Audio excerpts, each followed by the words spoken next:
The year was 1966, and Hollywood was caught in the grip of a strange, shimmering fever. The old studio systems were beginning to crumble, their marble pillars cracking under the weight of a new, restless generation. But in their place rose something even more surreal. It was a time of velvet suits, clouds of cigarette smoke in dimly lit writers' rooms, and the sudden, electric arrival of pop art into the American consciousness.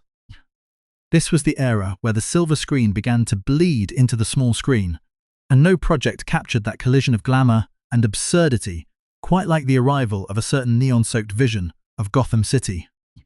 To the outside world, it looked like a comic book come to life, a whirlwind of bright colors and impossible gadgets.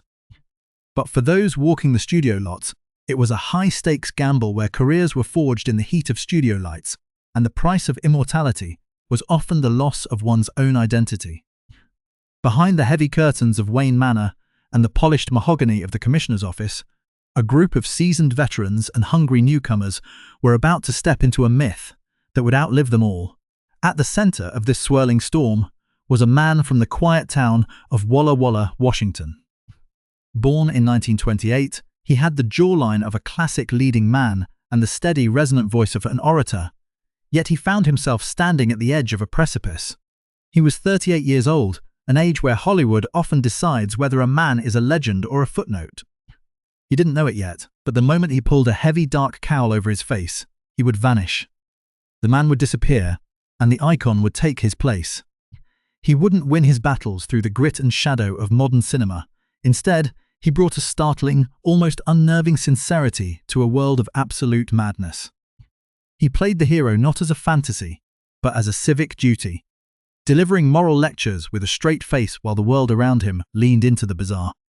It was a performance that required a rare kind of courage, a refusal to wink at the camera even when the situation was ridiculous. This was the birth of a hero who believed that good manners and a strict moral code could disarm even the most colorful evil. Yet, as the cameras rolled and the flashbulbs popped, there were whispers in the shadows. The industry looked on, with a mix of envy and disdain, wondering how long such a brilliant facade could hold. There was a hidden pain in the perfection, a sense that the very suit that brought fame was also a cage. Around him stood a cast of icons, men and women who had seen the golden age of cinema and were now navigating this strange new landscape. There was the quiet guardian of the mansion, a man who moved through the halls with the calm authority of a lost era. There was the straight-backed commissioner, who treated every neon crisis as a national emergency. And the villains, who were, in reality, the royalty of the silver screen, hiding their own struggles behind painted grins and theatrical cackles. As we look back from the vantage point of 2026, we see more than just a television show. We see a moment in time where the masks were bright, but the eyes behind them were heavy with the weight of what was to come. The stage was set, the city was waiting, and the lights were about to find the faces that would define our childhoods and haunt our nostalgia forever. The meteoric rise of the show in 1966 was less like a television premiere and more like a cultural earthquake, shaking the very foundations of how the world viewed heroism and art. For Adam West, the transition from a working actor to a global phenomenon happened almost overnight, yet the path that led him to that iconic cowl was paved with the quiet determination of a man who had spent years honing a craft that the world would soon dismiss as mere parody. At 38, he found himself at the epicenter of Bat-mania, a whirlwind of merchandise, public appearances, and a level of scrutiny that would have crushed a lesser man. The golden years were a blur of flashbulbs and fan mail, but behind the scenes, the first tremors of difficulty began to emerge. The suit itself was a marvel of design, but a nightmare of physical endurance, a heavy, suffocating second skin that demanded a performance of absolute stillness and controlled power. West understood something his critics did not, that for the comedy to work, for the camp to resonate, the man inside the suit had to believe in the mission with a religious fervor. He played Bruce Wayne with a haunted elegance, a man trying to find meaning in a world that had turned into a kaleidoscope of neon and noise, and that sincerity became his greatest strength and his most enduring burden as the series surged in popularity. The studio lots became a sanctuary for a group of veterans who brought a much-needed gravity to the surrounding chaos. Standing tall at 63, Alan Napier was a pillar of old-world dignity in a city that was rapidly forgetting its roots. Born in London at the dawn of the century, Napier was a man of the theatre, a performer who understood that true authority is found in the pauses between words. As Alfred Pennyworth, he was the show's quiet heartbeat, the man who kept the lights on in Wayne Manor while the world outside descended into madness. Behind the scenes, Napier was the steady hand that calmed a restless set, moving through the production with the same dry wit and gentle reassurance that he gave to Bruce Wayne. Yet, there was a subtle sadness in his performance, a reflection of the emotional cost of a life spent in service. He portrayed Alfred not just as a butler, but as the last living connection to a Bruce Wayne who had not yet been consumed by the mask. In 2026, we see his contribution as the essential spine of the story, the reminder that even in a world of capes and gadgets, the most profound heroism is often found in a perfectly timed cup of tea and a word of whispered wisdom while the heroes patrolled the streets. The corridors of power in Gotham were held together by Neil Hamilton, a man whose career stretched back to the silent era of Hollywood's infancy. At 67, Hamilton was a relic of a more formal time, a professional who viewed the absurdity of the bat phone not as a gag, but as a sacred duty. Played Commissioner Gordon, with an iron-backed conviction, a man who truly believed that procedure and decency were the only things standing between civilization and the abyss. His experience in the industry gave him a polish that grounded the show's most outrageous moments, turning every briefing into a Shakespearean soliloquy on the nature of law and order. Beside him was Stafford Rep as Chief O'Hara, a man who represented the regular citizens caught in a circus they could never hope to control. Rep brought a warmth and a harried humanity to the role, playing a good man who was simply doing his best in a job where the rules were rewritten every time a new villain arrived in town. The interplay between these two veterans created a sense of reality that allowed the camp to flourish. But beneath the surface, there was the constant pressure of a production that never slept. A grueling schedule that tested the limits of these silver-haired legends. Orchestrating this entire symphony of color and sound was William Dozier, the narrator and producer whose voice became the very rhythm of Gotham. At 58, Dozier was the architect of the show's unique tone, a man who understood that the audience needed a guide through the madness.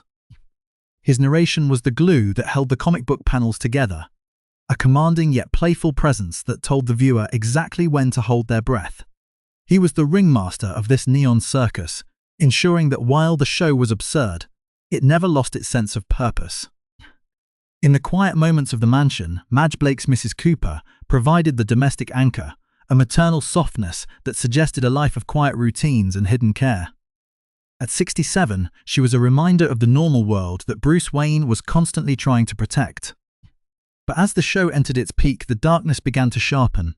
The first wave of villains arrived, led by the legendary Cesar Romero. At 59, the former Latin lover of the silver screen transformed himself into the Joker, a flamboyant agent of chaos who refused to shave his iconic mustache, layering the white grease paint over it as a final, defiant act of vanity. He turned villainy into a party, a terrifying, laughing performance that hid a razor-sharp threat. Alongside him was Burgess Meredith, whose Penguin was a masterclass in theatrical menace, a man who used his own ridiculousness as a shield. The golden years were a time of brilliance, but as the first season drew to a close, the cast began to realize that the spotlights were getting hotter and the shadows behind the scenes were growing longer, hiding intrigues and personal struggles that would soon threaten to pull the mask off the entire production. The high-voltage electricity of Gotham City began to take a toll that the cameras never captured, a hidden price paid in the quiet hours after the studio lights were dimmed. While the world saw a kaleidoscope of joy, the reality for the men and women behind the masks was becoming increasingly complex, as the very success that brought them to the heights of fame started to function as a gilded cage.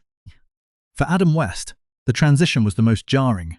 The industry that had once seen him as a rising leading man began to view him through a distorted lens. There was a growing, unspoken consensus in the executive suites of Hollywood that the cowl was not merely a costume, but a permanent transformation. The sincerity he brought to the role, the absolute conviction that had made the show a masterpiece of pop art, was now being used against him.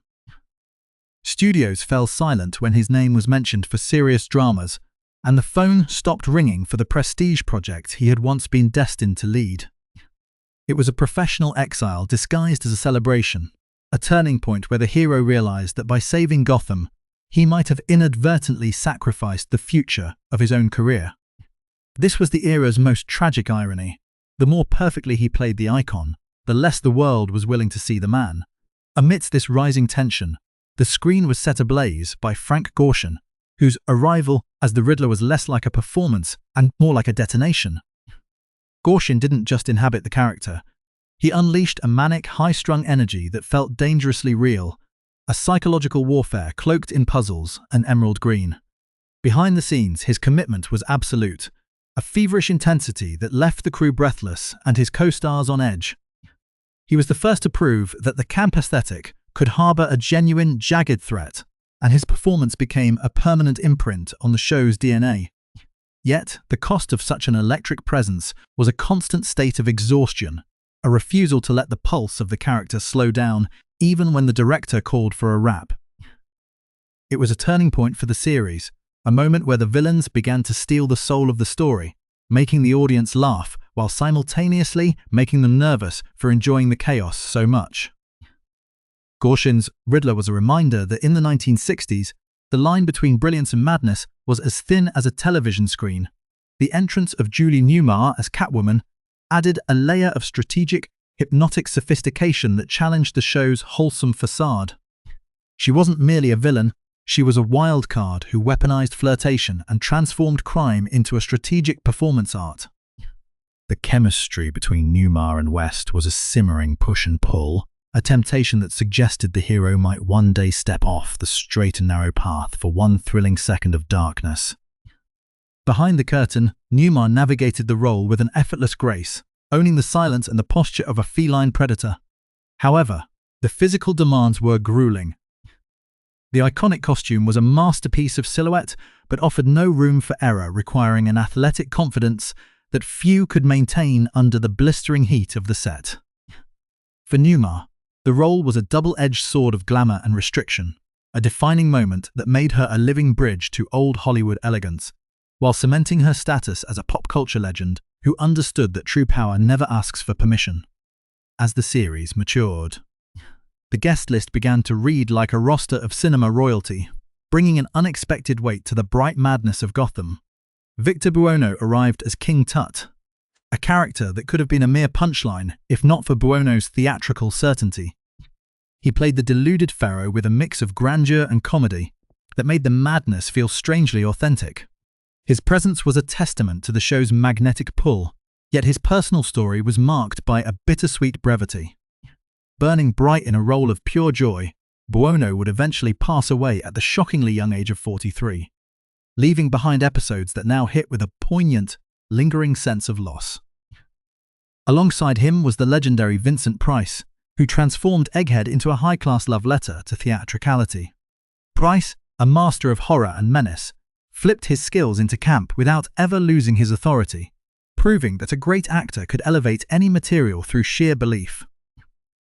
These icons didn't just visit the show, they bestowed it with a prestige that forced the industry to take notice, even as they navigated their own transitions in a changing Hollywood landscape. Behind the scenes, the supporting cast held the world together with a quiet, professional dignity that often went unheralded. David Lewis brought a seasoned gravitas to Warden Crichton, acting as the straight line in a crooked world, while James O'Hara's earnest professionalism as the recurring policeman grounded the fantasy. These were the men who made the comic book city feel real enough for the neon dreams to stick. Yet, there was an underlying sadness in the speed at which time was moving. Madge Blake, the gentle Mrs. Cooper, would see her own story end shortly after the show's initial run, her heart failing just as the era of Bat-mania began to fade into nostalgia. Stafford Rep, the loyal Chief O'Hara, would also face an early ending, his warmth and reliability becoming a bittersweet memory for those who grew up watching him believe in law and order when the villains were clearly winning. The studios kept quiet about the toll the production took, the long hours, the physical strain of the stunts and the psychological weight of being forever associated with a children's show. In the executive offices, the decision was being made to move toward a darker, more cynical form of storytelling, leaving the bright, sincere world of 1966 behind. The turning point was here. The vibrant colors of Gotham were starting to bleed into the grey reality of a new decade, and the actors were left to find their way in a world that no longer believed in the simple triumph of good over evil. As the final curtain fell on the vibrant neon-lit stage of the 1960s, the legends who had inhabited Gotham City found themselves walking back out into a Hollywood that was rapidly losing its taste for innocence. The camp aesthetic, once a revolutionary explosion of color, began to be viewed by the industry as a relic of a simpler time. Yet for the actors who wore the masks, the journey was far from over. Adam West, the man who had given the world a Batman of unparalleled moral conviction, entered a long period of professional reckoning. For years, the very sincerity that made him an icon became an obstacle, as casting directors struggled to see past the cape. But West was a man of remarkable resilience and a biting, self-aware wit. Rather than becoming a bitter ghost of his former self, he orchestrated one of the most successful second acts in entertainment history. He leaned into his own legend, reinventing himself through voice work and comedic guest roles that introduced his unique cadence to an entirely new generation of fans. By the time he passed away on June 9, 2017, at the age of 88, after a brief battle with leukemia, he had moved beyond being a television star to becoming a beloved cultural patriarch. In 2026, his version of the Dark Knight feels more precious than ever. A hero who didn't need darkness to prove his worth, reminding us that courage can be bright, playful, and unmistakably human. The legacy of the show was further solidified by the arrival of Robin and Batgirl, the youthful sparks that kept the series' heart beating with optimism. Burt Ward, who was only 21 when he first shouted those immortal exclamations, brought a pure, wide-eyed energy to the boy wonder that transcended sidekick tropes. His Robin was the embodiment of friendship and loyalty, a heartbeat of bravery that made the absurd dangers feel like a grand adventure. Ward's commitment to the role never wavered, and in the decades following the show, he became a tireless guardian of its legacy, remaining a fixture in the lives of fans. By 2026, at the age of 81, he stands as a living testament to a time when heroism was simple and justice was a team effort. Beside him, Yvonne Craig's Batgirl shattered the glass ceilings of Gotham. Arriving in 1967, she wasn't just decoration. She was a trailblazer who proved that heroism belonged to everyone. Craig played the role with an athletic, intelligent confidence that inspired countless young viewers to see themselves as the masters of their own destinies. Her passing on August 17, 2015, at the age of 78, left a void in the superhero pantheon, but her influence remains a guiding light for every female hero who has followed in her footsteps. The villains of Gotham, too, left marks that refused to fade. We remember the glamorous jewel thief Marcia, Queen of Diamonds, played by the exquisite Carolyn Jones. Bringing a flash of classic Hollywood prestige to the screen, Jones made camp look expensive, and danger looked like a high society event. Her tragic passing in 1983 at the age of only 53 was a sharp blow to the industry, yet her sparkling performance remains frozen in time, a diamond that never loses its luster. Even the minor figures, like Al Wyatt Sr.'s Chilblain, serve as reminders of the incredible depth of talent that built this world. These were the working actors who hit their marks and made the fantasy stick, providing the texture of a city that felt alive even in its most ridiculous moments. The Academy Award-winning Anne Baxter brought a final touch of cinema royalty as the inelegant Olga, reminding us that Gotham was a place where even the most decorated stars wanted to play. Her death in 1985 marked the end of a golden era of glamour that she carried effortlessly from the silver screen into the pop art carnival of television.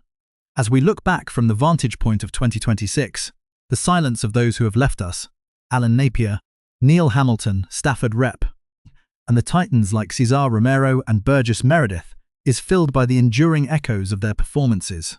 We see Alan Napier's Alfred as the show's soft spine, the steady human presence that made the world worth saving.